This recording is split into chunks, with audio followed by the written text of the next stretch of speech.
أهلا بكم مشاهدينا الأعزاء في برنامجنا نكتة مصرية.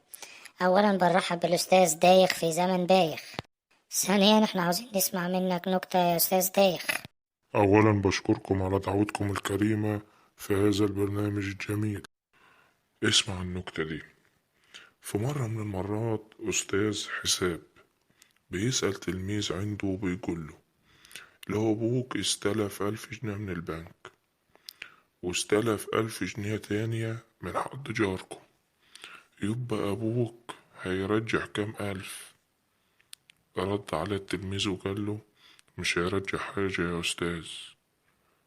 رد الأستاذ قال له: يا ابني، استلف 1000 جنيه وبعديها 1000 تاني، يبقى أبوك هيرجع كام ألف؟ رد التلميذ وقال له: مش هيرجع حاجة يا أستاذ. رد الأستاذ وقال له: اقعد يا ابني، انت متعرفش حاجة في الحساب. رد التلميذ وقال له: لا يا أستاذ، انت اللي متعرفش أبويا يا أستاذ.